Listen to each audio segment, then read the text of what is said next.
Unsurvivable, Groups I Cannot Stand. And what are you watching? All this and more on today's Brilliant Observations. Do, do, do, do, do. Ooh, ooh, ooh.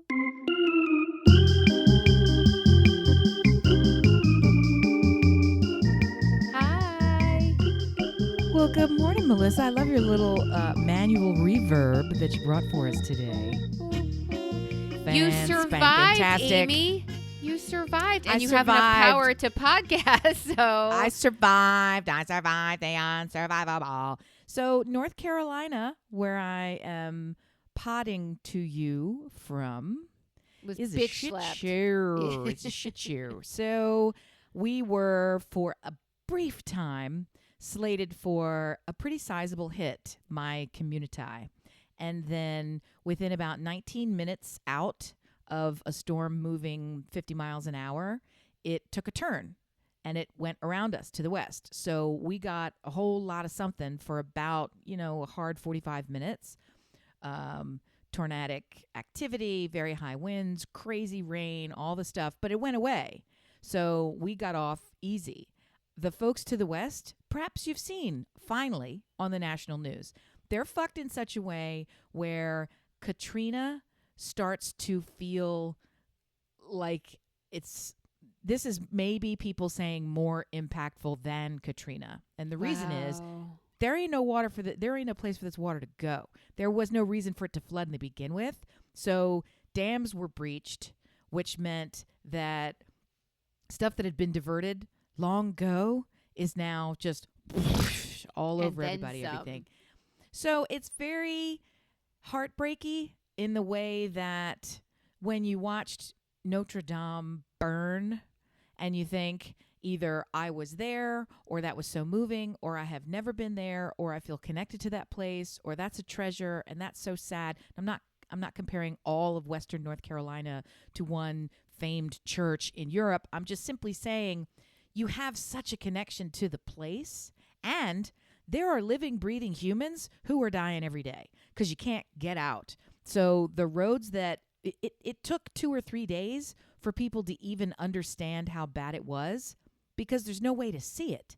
You couldn't get to it. And the helicopters were too busy rescuing hospital patients off the roof of their hospitals to worry about filming the destruction. So it's going to be a long time coming until we even understand how bad it is. There are folk there who are doing quite poorly.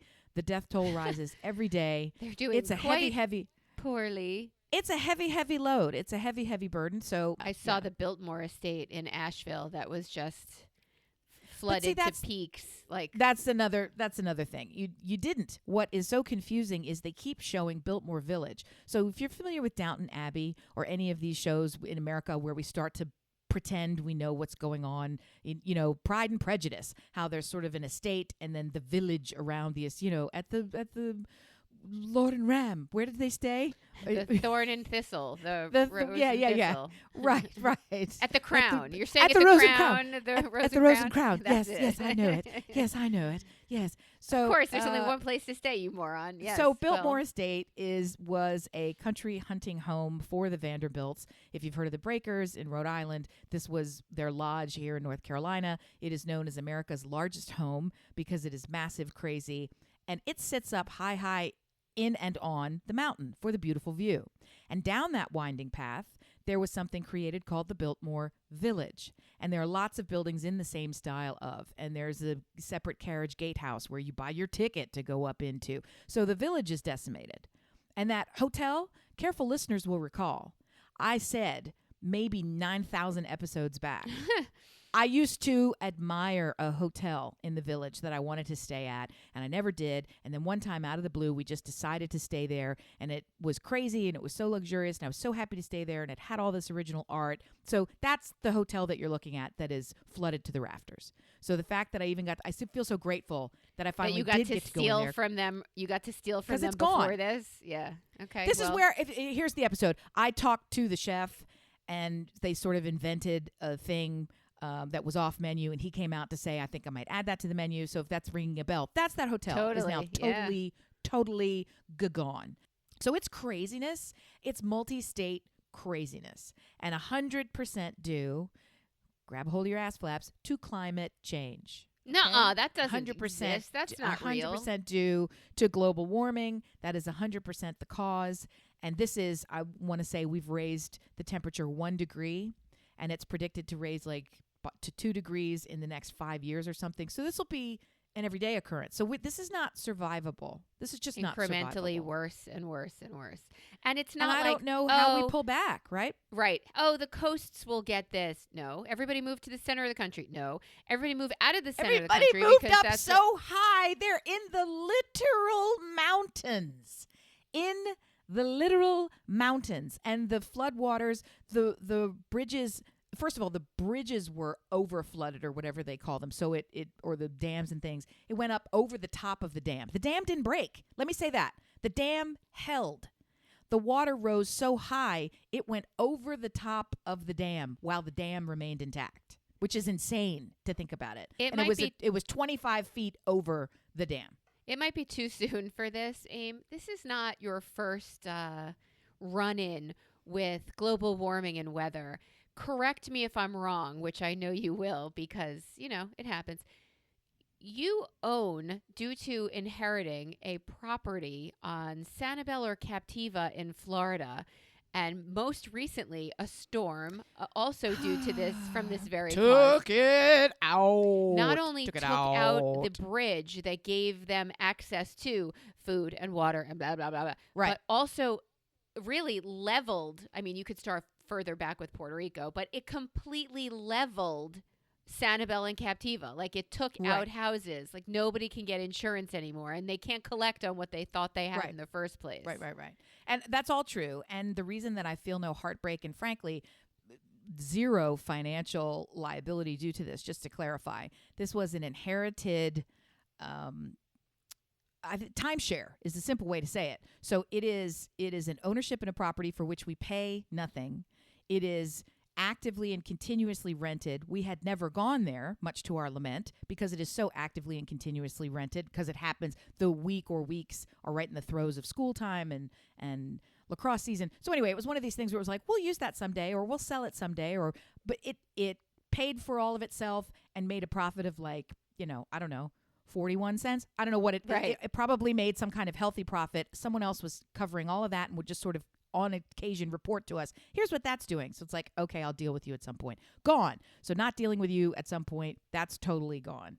And I thought you were going to say when the tornadoes hit our house. We had 2 tornadoes come through and knock down multiple trees. In one case, the tree hit the room that my son was sleeping in. So that movie where the tree comes through the window, yeah, we got that. Came through, boom. It's just, and it literally sounded like a train. Right? So that movie is Poltergeist, and we don't need to bring that up again. There's another one. There's a newer one. Okay. There's a newer one where it's all about literally the tree itself is like an animate object that comes through the window and talks to the kid and all this stuff. Wildly it's like a new one. Anyway, so it's amazing that I can even talk about it. The entire city, the entire community town, really, of Chimney Rock is not standing. So it's not like the things you see on TV where they're showing the rooftops of a Wendy's, because the entire Wendy's is still submerged today underwater, and you just know that it's a Wendy's from the sign over the water. Chimney Rock, we have a before picture of the road with the row of businesses along the road, and then we have the road the next day, and it is mud and timber, like giant telephone pole size timber, splintered, and that's it. There are no buildings. There are no nothing. Everything is gone. So I'm not talking about so these are people who you've lost your home, you've lost your business, you've lost your supermarket, you've lost your gas station, you lost your school, you lost your cell phone tower, you lost your bank. It is Armageddon chaos. It is crazy. And I haven't even started with, and you've lost your lives. So all of this is happening around us, and you can't help but feel grateful. Every single person has rented a box truck. Half the people have gotten in their pickups to go out there to get to with their chainsaws to see if they can chip away at the edge of something. I mean, everybody is trying to do something, but there's too much for all of us collectively to do. And it frustrates me on so many levels because the whole world is like this all the time. We are all of us, everywhere dealing with some kind of overwhelming crisis. And it's just a question of which one do you see today? Which one feels more connected to you today? And they should all be connected to you. So it's hard to come on here and talk about the heavy, but Yes. that's what it is. I'm just grabbing a hold to the comment you just made. Yes, endorse all of that. Someone somewhere is constantly suffering, and any joy you feel is slightly diminished by the fact that you know that that's happening. And it is everywhere. And it's in your face right now, which is why we're really confronted with it. Yeah, it is real. It is happening, and it's front and center for you right now. And if there are things that we can do, let us know. If there's anything, not that we're not already spread so thin in our communities with the shit we're doing here, but realization. And there was a meme put out with these kids who are suffering somewhere in Africa that said, hey, I was wondering if you could take 5 minutes from your being offended for the Palestinians and be offended for us right now, because we could really use some attention, which really brings the point that you privileged kids camping out in front of this classroom that has nothing to do with what you're protesting. There's really some good causes that you could get involved in and actions you can take that will make a difference right now. And do you think the Red Cross is the best for this occasion? What is the best way to try to make a difference? In times like these, the smartest and fastest is always to give money, because that's the hardest. And cash is king. Money, people can spend money to get the few things that they need in the plate. Like, you can't have something delivered. You can't ship something. Right. There's no Instacart. And thanks to the longshoremen, God bless them and Godspeed to them, you can't ship anything right now anyway, because they all on strike. So, yeah. So, but I was curious to see that FEMA has put out resources to say we are a clearinghouse of what to do and where to go, including volunteer help. So please go to FEMA first, and we'll give you a list of volunteer resources. Red Cross is among them, but Red Cross right now is simply saying, music to your ears, please give blood. We'd like some blood. We like your blood. That's really my best asset. So just give some blood, and that's nothing at all, right? It's an inconvenience, and then at best, yeah. There you have it. I think people are still trying to figure out even what the hell do we do at this point. So what I'm trying to do is remind myself I take solace in the folks who are putting their faces on camera, which I can't believe. They're standing there and talking and saying, I know, and they're not just crumbling to pieces. They're just sort of standing there like, I can't really process that it's all gone. Yeah, it's shock. So there's I'm a lot just of gonna shock stand right here. now. Well, but shock takes many forms, and to be standing there pregnant, baby due in 6 weeks, and you can't literally get out. I'm just grateful that I can say into the camera, I'm here, baby's okay. So, because baby's not okay. There's nothing. There's nothing. There's not even water for you. Baby might be the only one who's okay. Everybody else might is be fucked. Delivered in a helicopter. So yeah, it's we have to live our lives every day that we get to is the operating phrase, right? You have to take joy in the moment, every moment that you get to take joy. So, and it's our responsibility to feel the joy and to appreciate the abundance, and to really, that's the word, to appreciate the abundance, to accept and to amplify the gratitude for even the skint that you have, because those who don't, it's an offense to them when you have abundance and ignore it. So you have to revel in your abundance. You have to amplify your gratitude, because that is how you are honoring them. Otherwise, you are disrespecting them further by like, I have all this and meh, I don't want to walk upstairs to charge my phone. I mean, are you out of your mind? That's when the Jetsons used to complain about pressing buttons to make things happen. My button finger, it hurts. It hurts? Yeah. I had to lift that tire. You pressed a button and that tire came up. Like, be careful what you complain about? Is that the new be careful what you wish for? I don't know. It's a spin for me. There comes such guilt. I feel I think it's probably a psychosis. It's a neuroses. It's not a great thing, but I feel overly connected to trauma in the world, and it's very draining on You me. do. Yeah. I do, and I don't love it, and I work really hard to protect myself from that inclination and to acknowledge that it happens and to try not to ride that wave, right? I try to figure out ways around it. So one of the ways around it is to counterbalance it with this very real belief that there is no guilt in abundance, right? The only guilt or shame that should be felt in receiving abundance is the only disrespect would be to not be grateful for it, to Not appreciate what you have. Yes.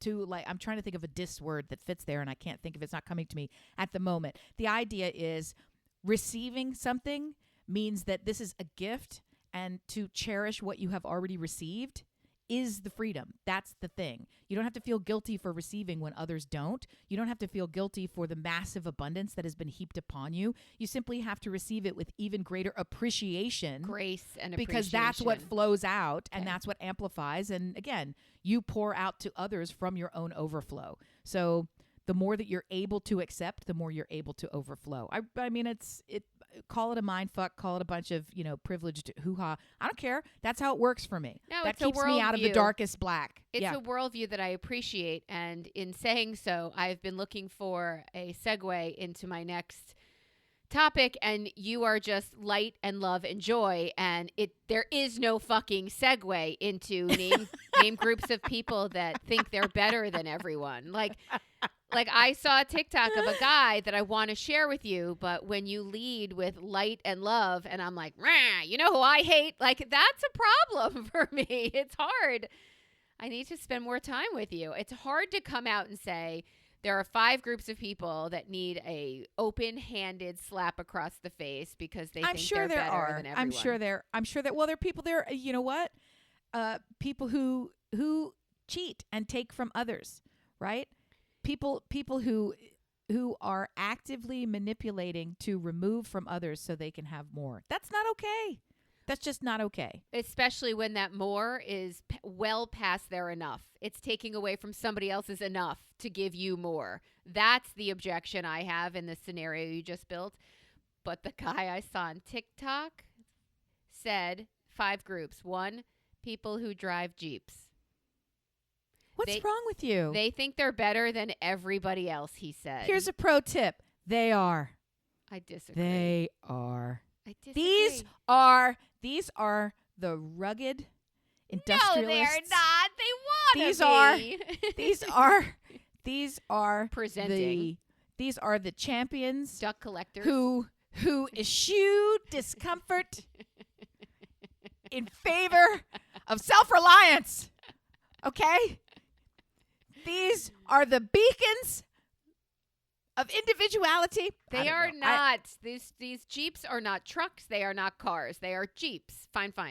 They also are the loudest can be car only I've one. ever Stop driven in. it. It's so Stop loud. it. It's like being outside. They are also not comfortable. Can we hit that one hard? Right, They're not right. They're not comfortable. interested in comfort. They're They're not not. interested in comfort. They are interested in usefulness. I was going to say utility, Yeah. but they're interested in usefulness, being of use to themselves and others. You want to get out of Asheville? You're praying for a fucking Jeep. Yeah, I'm just maybe. trying to say. Well, I'm let's- trying to say. More so a Land Rover, but that's fine.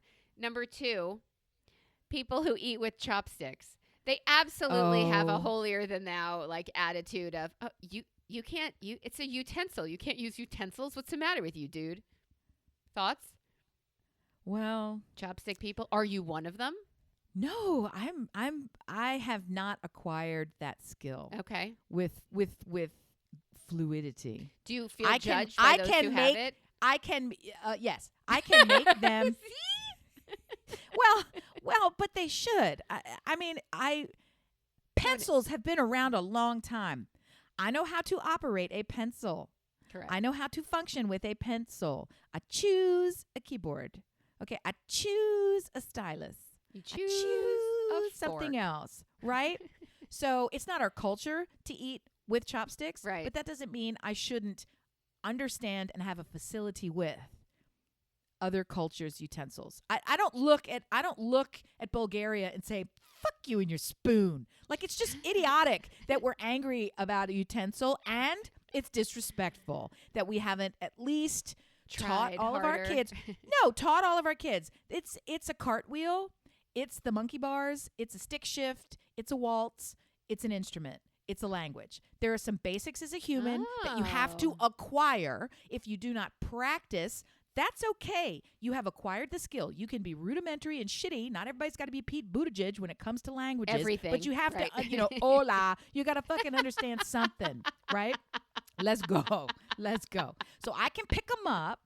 I can use them without like a fucking rubber band. I can get Oh, this that's shit right. into my mouth, but I have never developed a comfort with Right. It's or frustrating. or a facility with it. So I just Your brow starts to sweat a little when you I see don't rice bother. and So, chopsticks. Rice. is the only time that I feel uncomfortable is when I attempt to use them almost as a show. Like, here, this is me using the language in front of you in your land. I'm going to use your language knowing I'm butchering it, feeling weird saying it. There's only one way to get better, is to keep doing it. So I know I don't have any interest in mastering chopsticks, or Okay. I would have. So for me to pick them up and performatively attempt to practice in front of you, knowing I will fail, knowing you will see the failure, knowing both of us knowing ain't no more practice coming. Like, there's just I almost feel more respectful by saying thank you.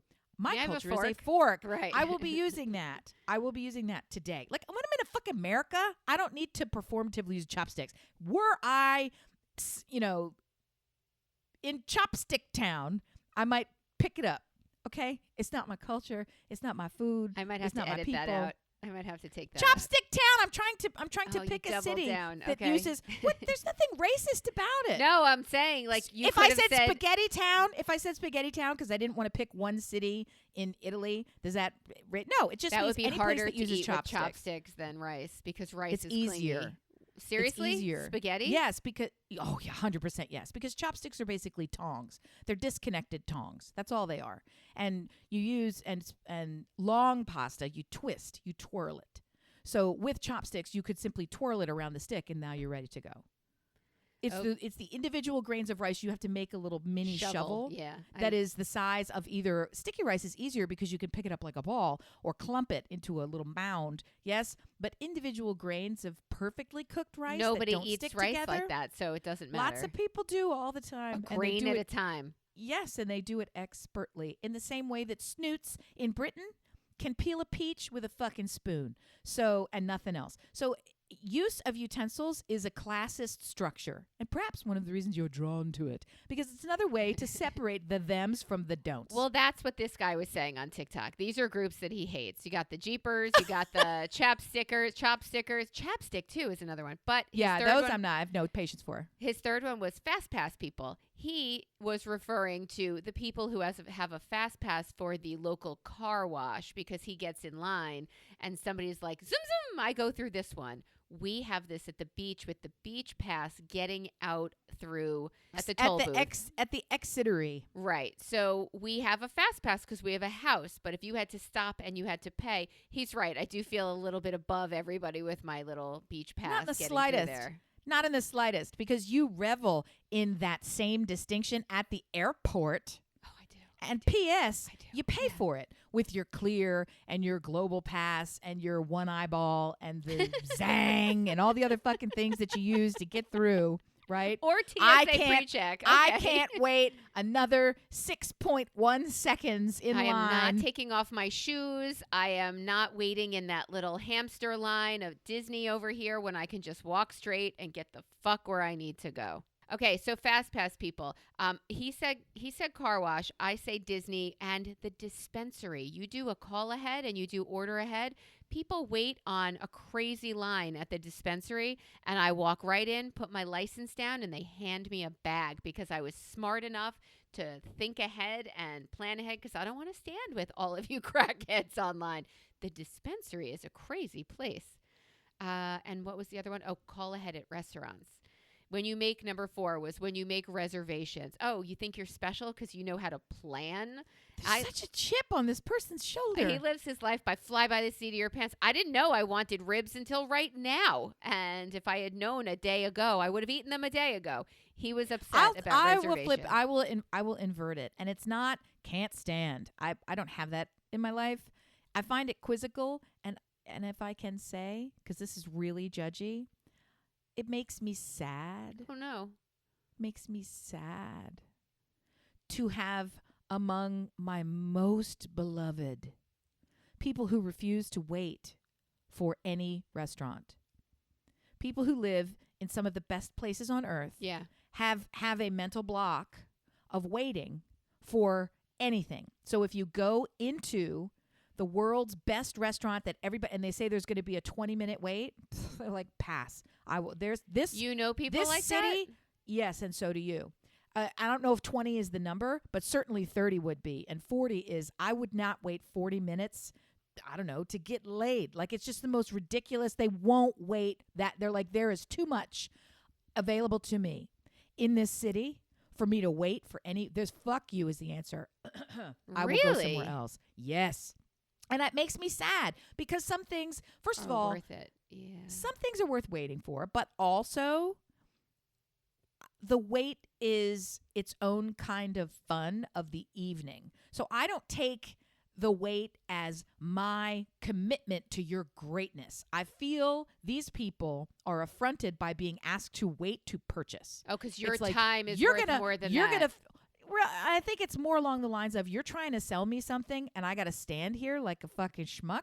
Pass. There are enough places that are spectacular that I Huh. can have my choice of spectacular. Your spectacular is not so special that it's worth an extra hour of my time. That's how they truly feel. And although fundamentally I agree with that sentiment, I also feel like if I'm here with you, that's an hour of your time that I get with you. Right, for let's me talk. to Let's play have. cards. Let's do So I something. kinda until don't it's care. Yeah, I time for kinda the main don't. event. Yeah, but that's the one where it's not that I feel sad for them. It's a kind of sadness as a deflation. I'm like, oh, I wouldn't have minded getting that restaurant experience and getting an hour of your time just for me. Yeah. But yeah, I think it has to do with I say this with full love, admiration, and a bit of jealousy, big city thinking, right? When you're in a place that is so good, that is so chock-a-block, Full with of things. spectacular, Yeah.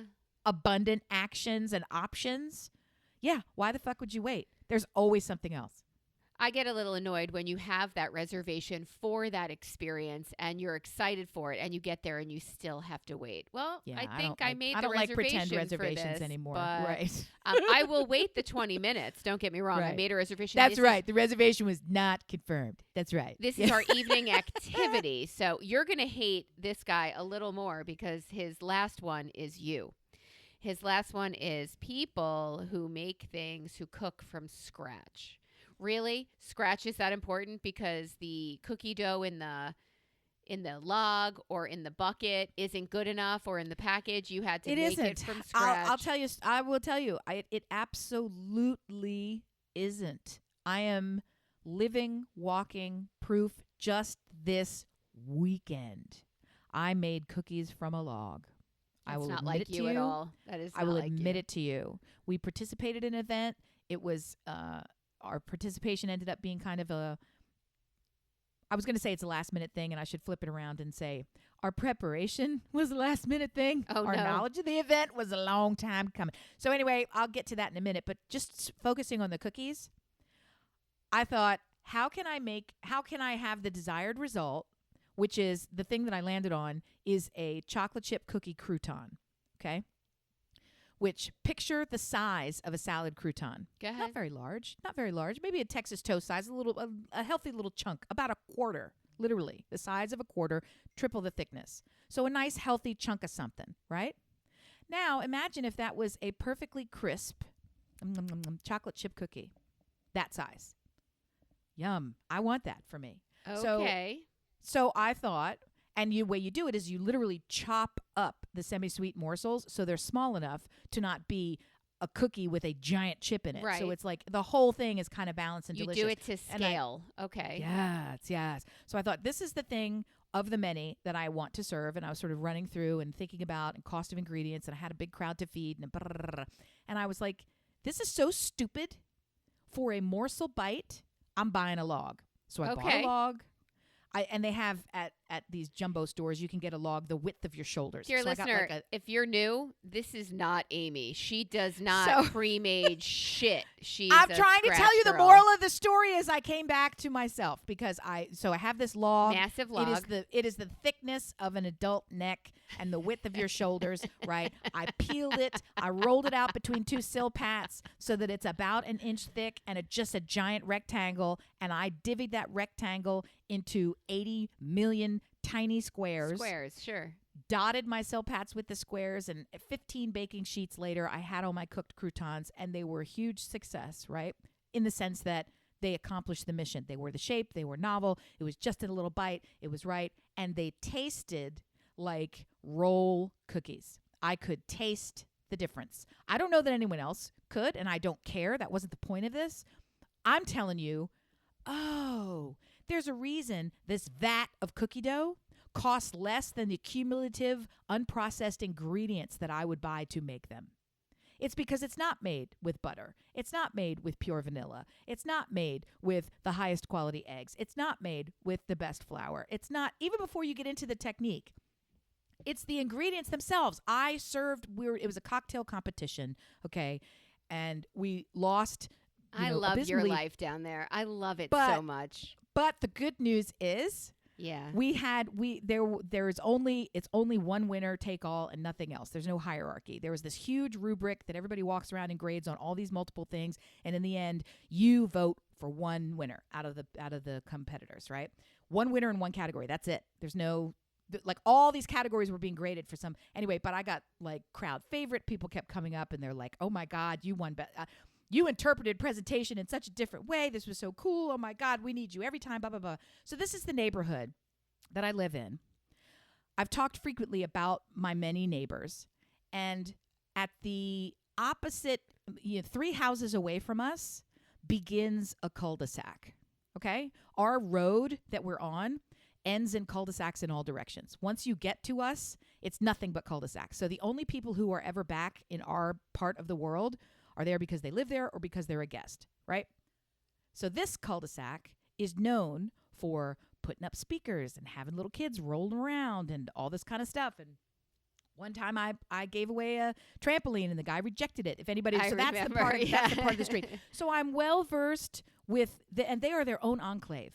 They have little tiny bitty itty kids and they all hang together and they're in a cul-de-sac. So it's basically the street has become their park and you see them, right? So for some reason, we have always been gone during the cul-de-sacs cocktail competition because it falls in lacrosse weekend. Well, our lacrosse lives have shifted. The kid is old enough now. He's been to all the heaviest competition. Anything he would go to now is duplicative. So he's focusing on not doing that. So we're here this week. We were here that weekend. We went. We competed. Little did I know the seriousness with which they participate. You set up your own table like a booth in the cul-de-sac. You're judged on you, and you have to invent a cocktail, serve a complimentary food, no brainer, have a presentation style, have a name, all the thing. It's got, and then they judge the cocktail on the balance, on the taste, on the this, blah blah blah blah blah blah blah. And it's called the name of the street, Boo, B-O-O, all caps, Z-Fest. So it's the Booze Fest, right? But it's about Halloween. Sure. So people do they make up, it's for the most part, it's like ghouly, ghosty. It tends to have a Halloween style flavor thing. Okay, whatever. So we did the front porch rocker because I had no idea what to do. And we had an excess of bourbon. And I thought we're making a bourbon drink. That'll work. And I put a couple of amps and, some tambourines and guitars and made a big old and I served bar snacks and cookie croutons. I was like, easy peasy, done, right? And I'm so glad I did because other people, the ones who won are our immediate next door neighbors, the Brazilians. Oh my Lord in heaven. And they are Brazilians. They did the Latin blood and they did a spicy mescalita with homemade hibiscus syrup and a tahine rim on individual stemmed glasses and they made little cups of food, which was like a shredded pork spicy barbecue it was so good. And it was topped with this really flavorful, like almost Jamaican style jelly on top of it. And so they called it Latin blood, and they said, we're immigrants, so of course we're serving you cats and dogs. So they called the little thing cats and dogs. Oh my And God. little cups of it, and it was Oh my hilarious. God. And they And had they they won. had a hibiscus flower on each glass. Like they kind of went All out. they went all out, right? Okay. So what was also funny is one of the neighbors. So that was the most, you would think that would be like the most political, but even that was like poking a joke at themselves as immigrants, right? And they're not even like I feel like they're patriots, expatriates of the world. They've lived in more countries than I could count. So anyway, 2 tables down from them is a neighbor, to the neighbors who are avowed Trump supporters, go to Trump events. Super. They're very Highbrow. politically active. Yes. They go to not only Trump events, they go to downstream Republican events, like with Crystal and Chaff or whatever those women are called. I don't think it's Crystal and Chaff. I think assumed it's it wasn't. It's Diamond and Silk. I wasn't making a joke. I couldn't remember what they're called. So anyway, Leather they've been and to all lace, the events. Diamond and Silk. They're these 2 influencers. Anyway, they did a political table, which was so weird at this event, I thought. They have Cheetos and what would he drink? No, Cheetos and no. milk? No, they did a giant head of Joe Biden on the front of their table.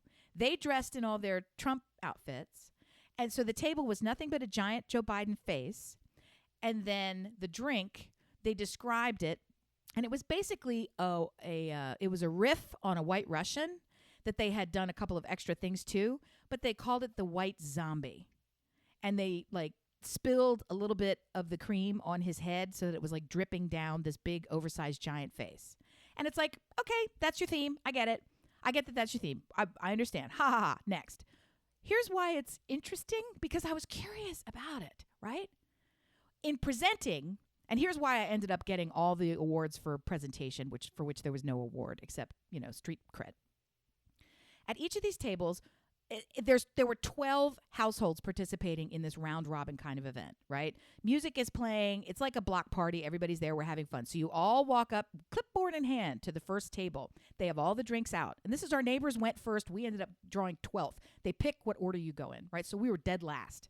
So we get there. We stand in front of the thing, and they say, hello, the drink we have for you today is this drink, and we're going to describe it to you. And this is the food we have for you today. Enjoy. And people will pick it up and they drink it and they go, oh, that's lovely. And we stand around. And then about 7 drinks in the course of an hour, it gets a little more rowdy, right? So I'll bet. by the time it got to me, it was dark outside, right? So you're street light only.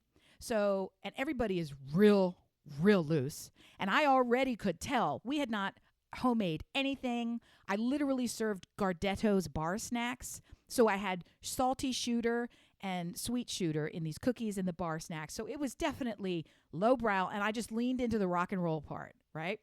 So everybody came over, and that's the other thing. You sort of mill about and get lost, and so somebody goes, okay, next table. So it came to me, and I turned my outside voice on.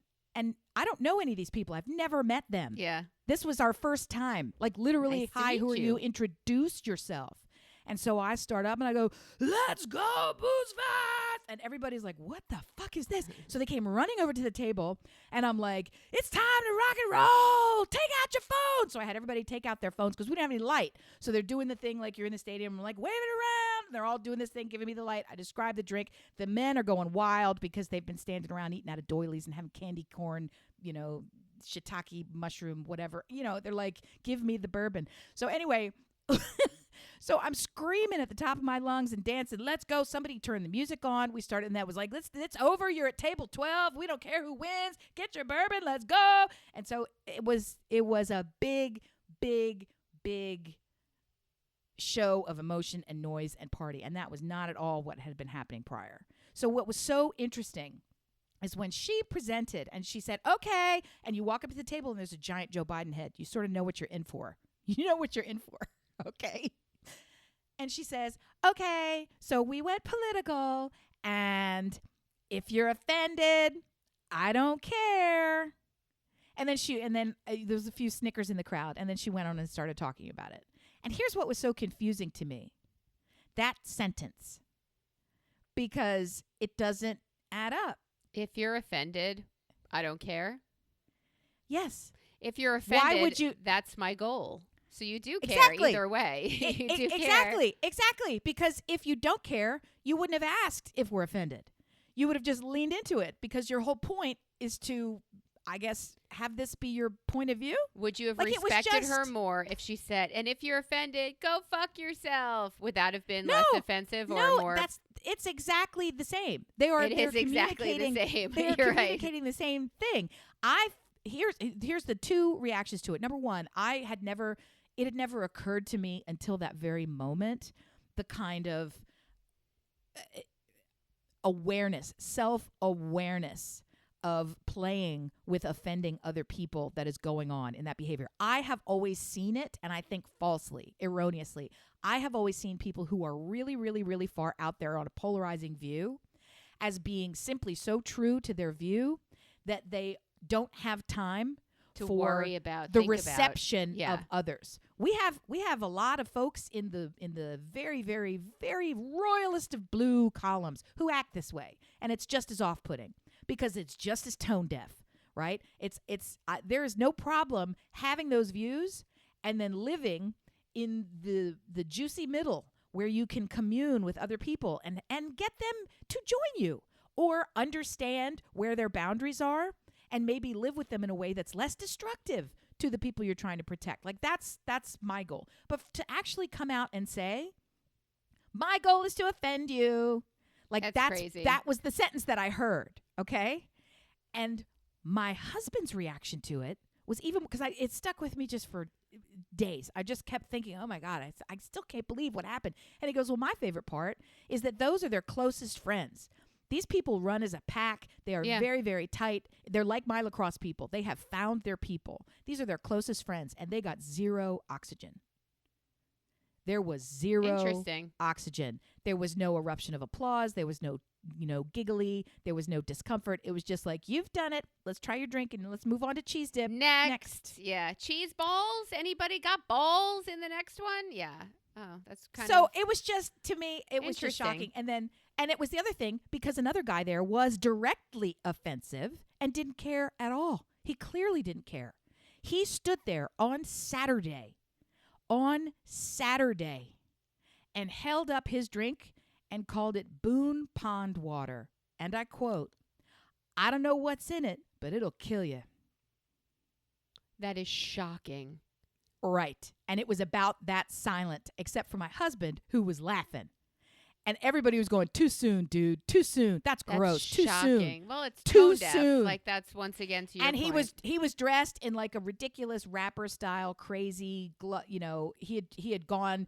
It was No, it came on with the a tip costume. of the spear. Great. Yeah, and it made no sense. Like it was like a Hawaiian shirt with rapper stuff. Like I don't even know where. So the whole thing, but he laughed it off.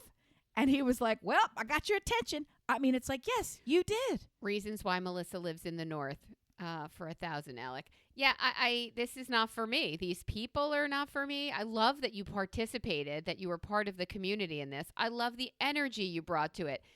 But again, the people, like you could have been in that cul-de-sac and Louis DeJoy could have walked over and set up a little folding table and shown you his drink of screw the people, and he would have laughed at that guy's joke. So I like the northern states a little bit more. And I saw some shit in Texas. Hey, what are you watching anything great right now? Because Stuart and I are plowing through some really good stuff, and I wanted to share with you. Tell me. We just saw Harper and Will and Harper. Will Ferrell, P.S. I know John Domingo, our friend of the show and former editor, hates Will Ferrell with the passion that you have in hating Gwyneth Paltrow. And that shocks me, both of them.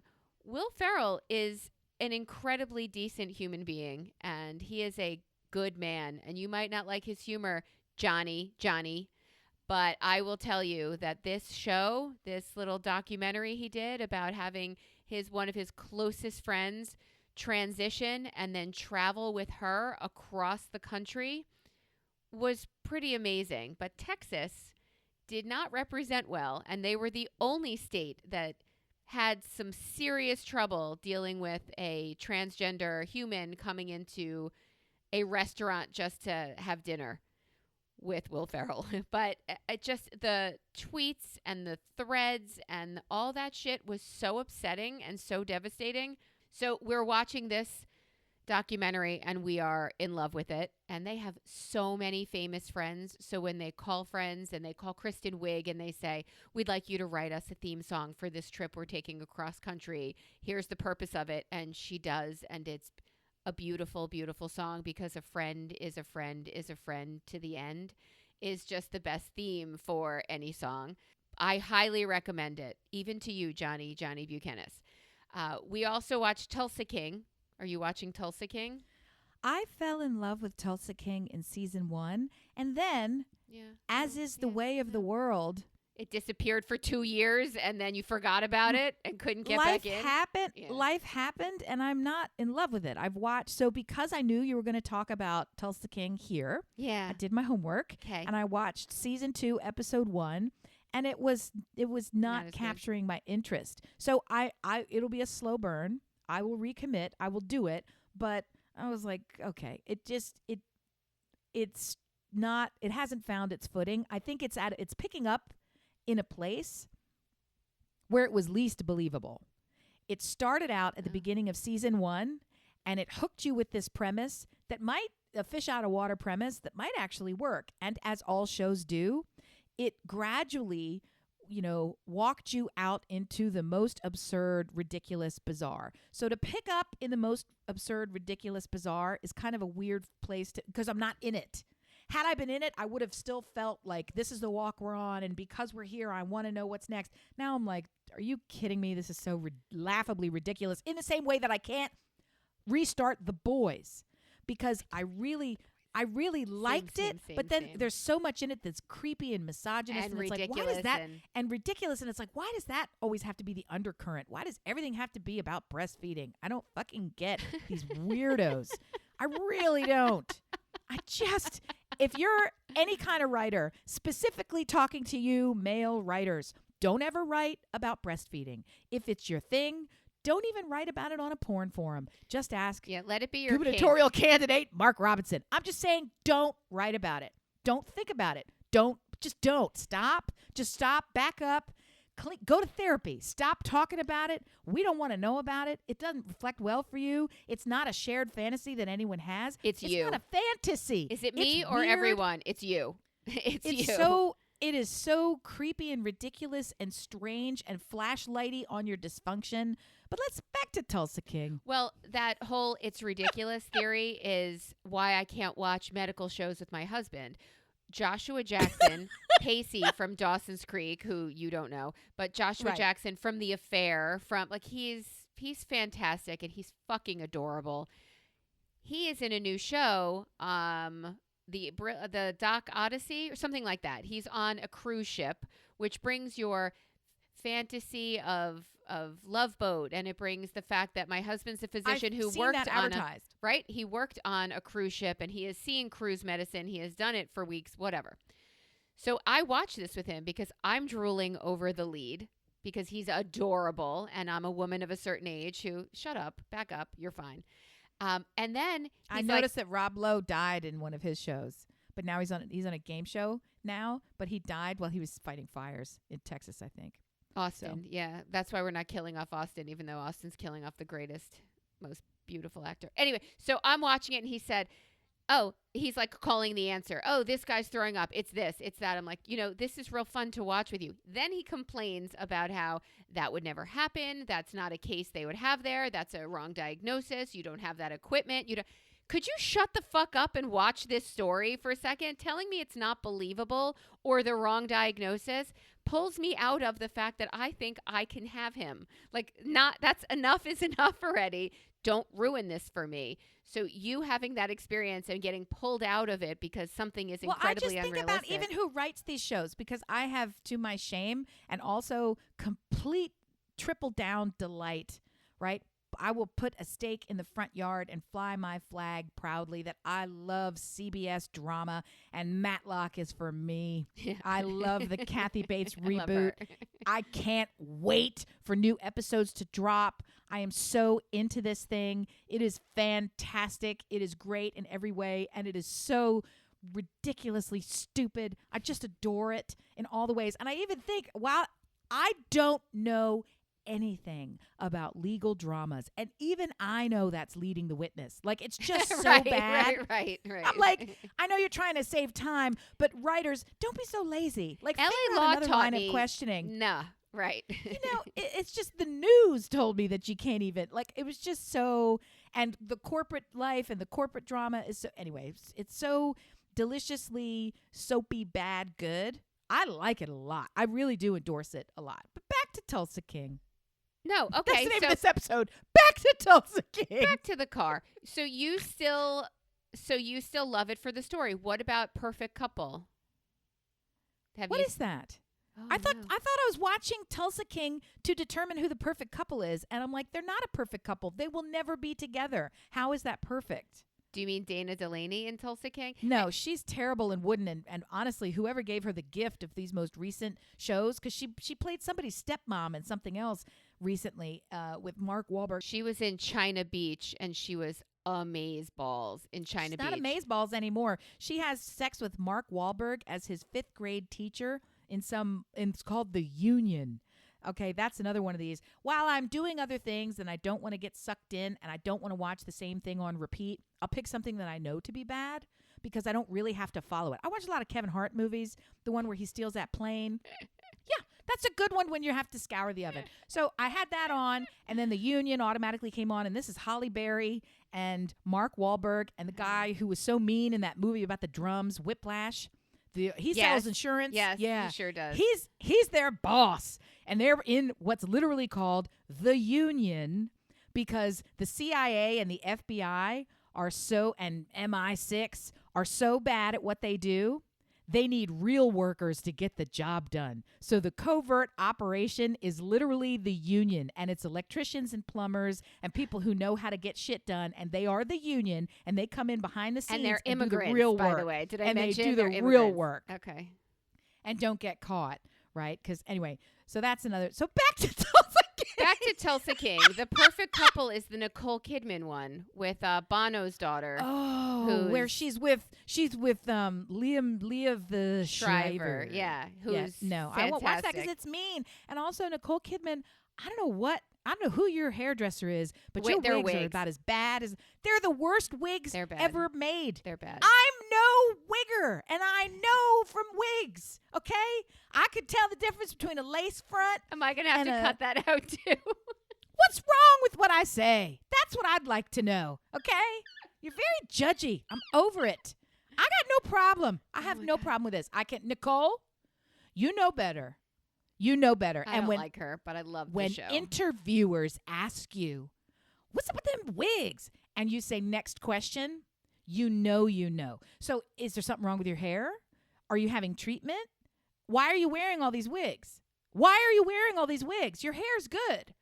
These wigs are not good. And P.S., wigs are great. You should say, "Oh, yes, it's a wig." Isn't it fantastic? It saves me so much time. Bernadette fucking Peters wears a wig, and ain't nobody got better hair than Bernadette fucking Peters. She wears a wig because wigs are great. Everybody love a wig, Nicole. Why are you trying to fight it? Your wigs are shit. I have so your many wigs tangents. make John Travolta's wigs look believable. That's how bad your wigs is. Stop I it have with so the wigs. many tangents for this, but I'm not going to take them. I'm just going to tell you that yes, her wigs It's are a missed terrible. opportunity. It's Her- a missed they- opportunity. They compare her face and Keith Urban's face, how they have had so many injections that there are deep crevasses she's done a in lot. certain She's places. done a lot of poke and plump yes, and pull and it's hard to stitch look and at. paste. And to your point of it pulls you out of the story to think that this is looking at her face pulls me out of the story. But Bono's kid, who is also in Bad Sisters, she's fan-fucking-tastic, and I love her so much in anything she does. So endorse, support. Which one? I don't know who she is. She's I the don't one know who she is the bride who is getting married. She's I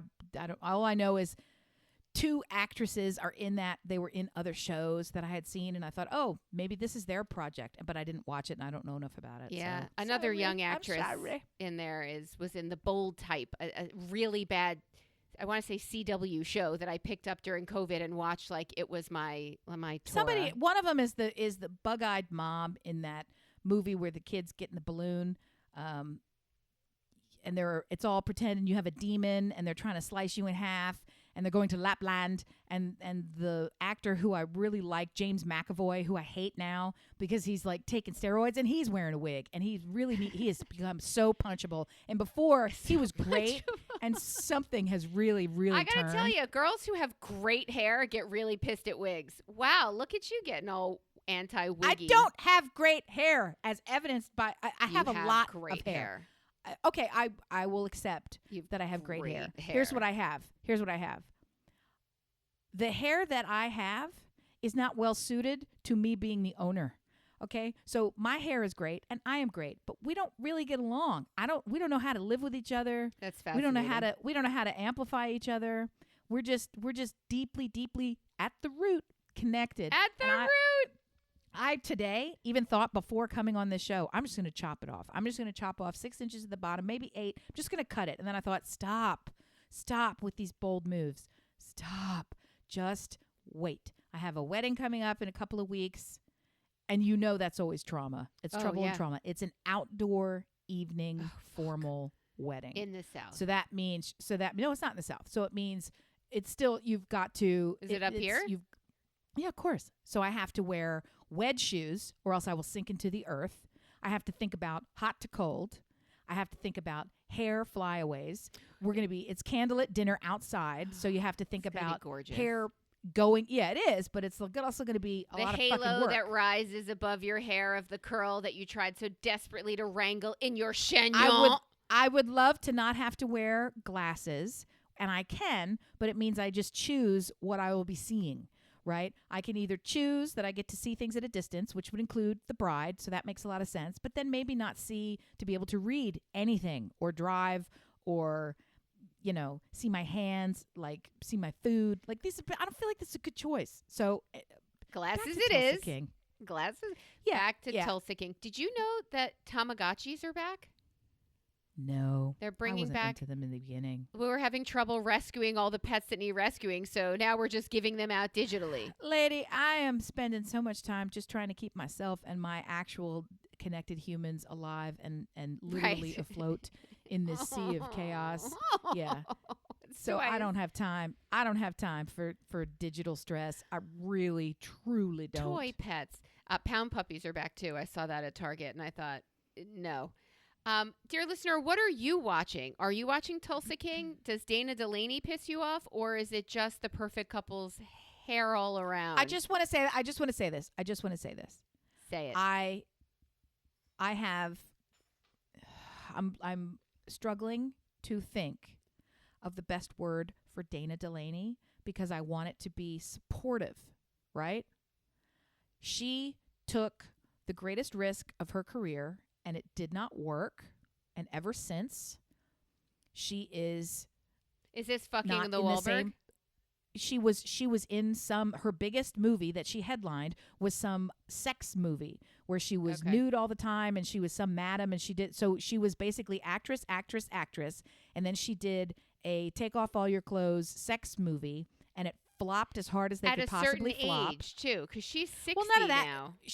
No. This was 20 years ago. This is what turned. Her career ended after that movie. So it was the kind of thing where you do the thing that nobody really asked you to do. You risk it all. It would be as if Dakota, whatever her name is, took off all her clothes in all those pretend whip movies and then never had a career after it. So it was like, what did you do? That's what happened to Dana Delaney, right?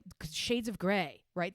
Whoever the Shades of Grey actress is. If she had done all that stuff and basically done, porno light for Hollywood and then never had a career later. That's what happened to she did porno light for Hollywood and then never got another movie. And so now she is Mark Wahlberg's 5th grade teacher, love interest, stepmom as a joke for 6 lines in a shitty movie that you're questioning how Mark Wahlberg got it made. That's upsetting. She is the weird, underused, stiff, poorly cast, frankly poorly executing actress in Tulsa King.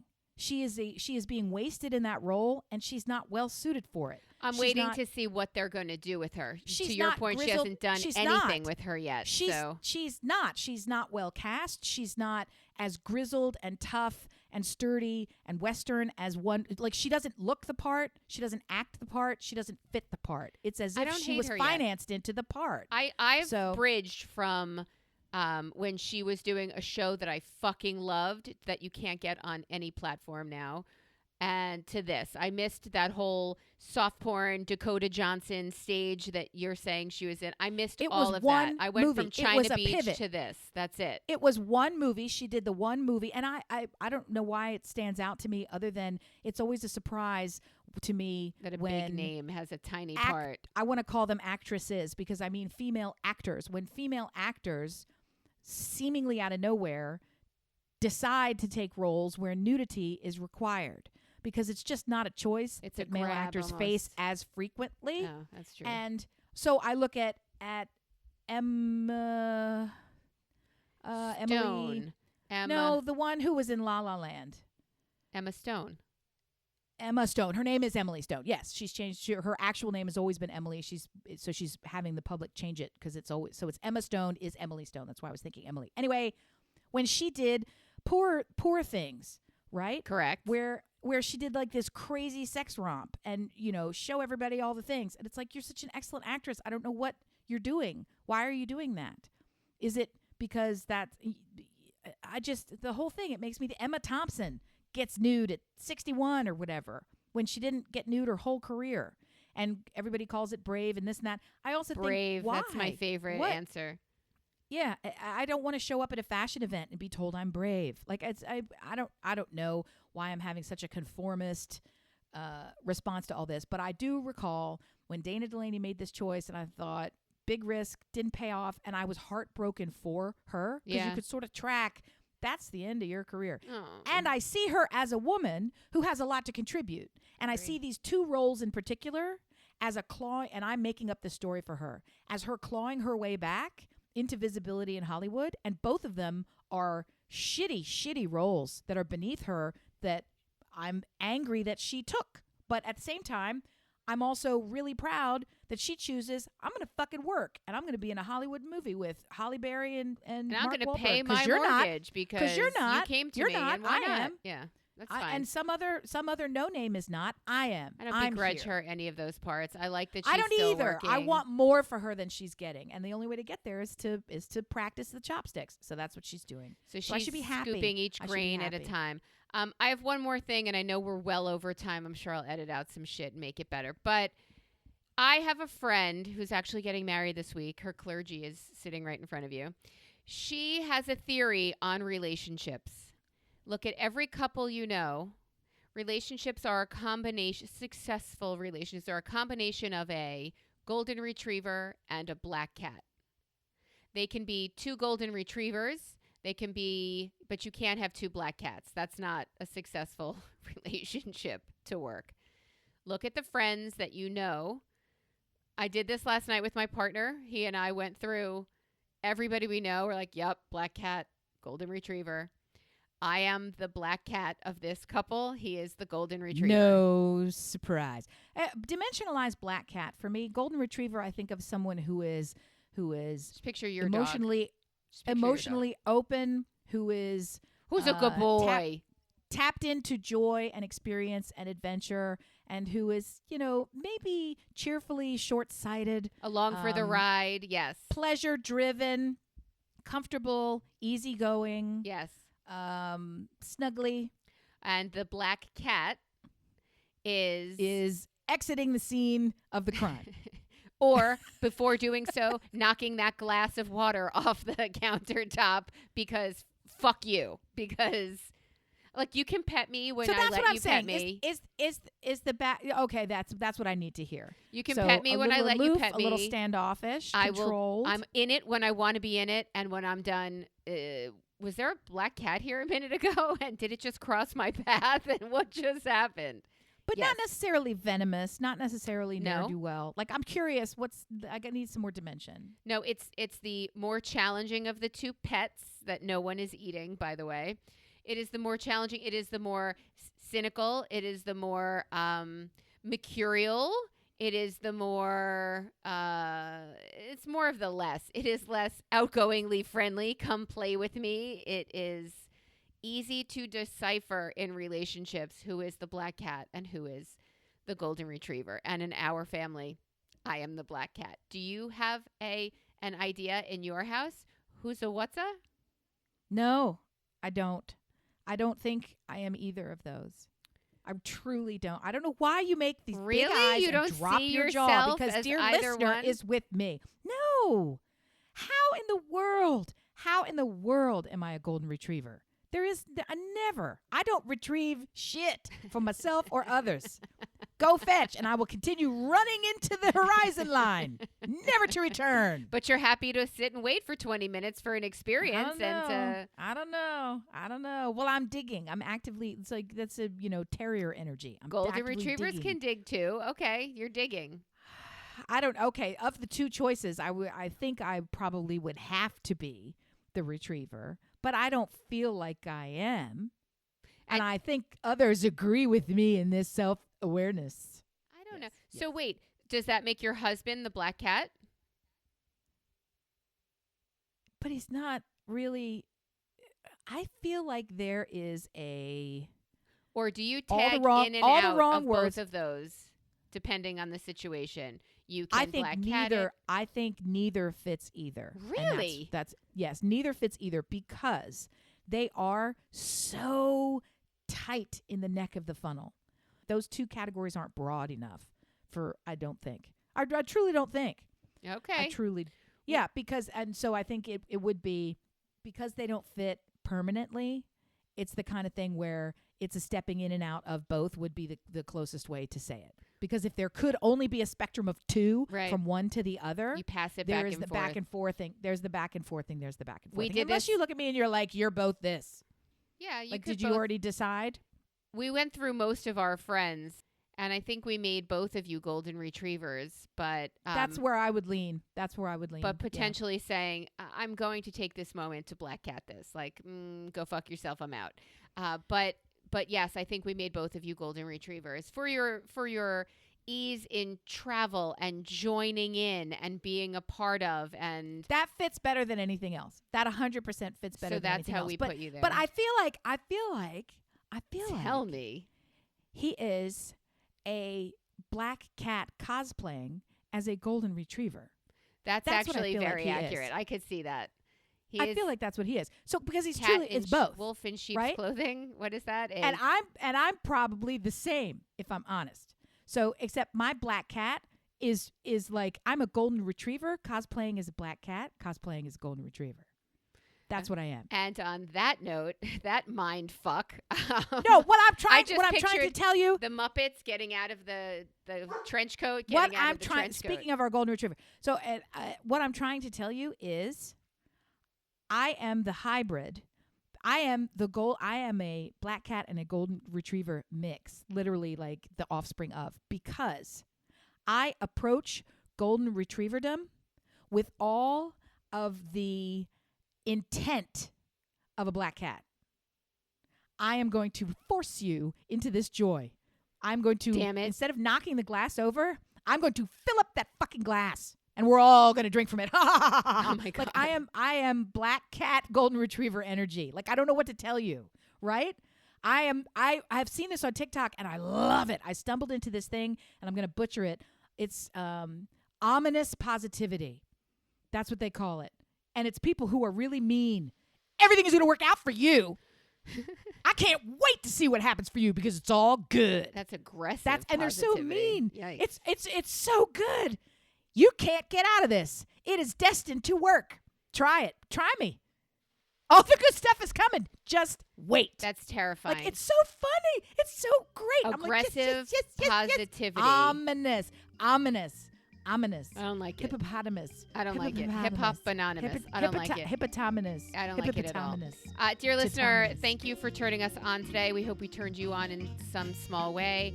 It is our pleasure to be here to hear what you are watching and get back to Tulsa King. Tell us everything. Melissa, how would I do that?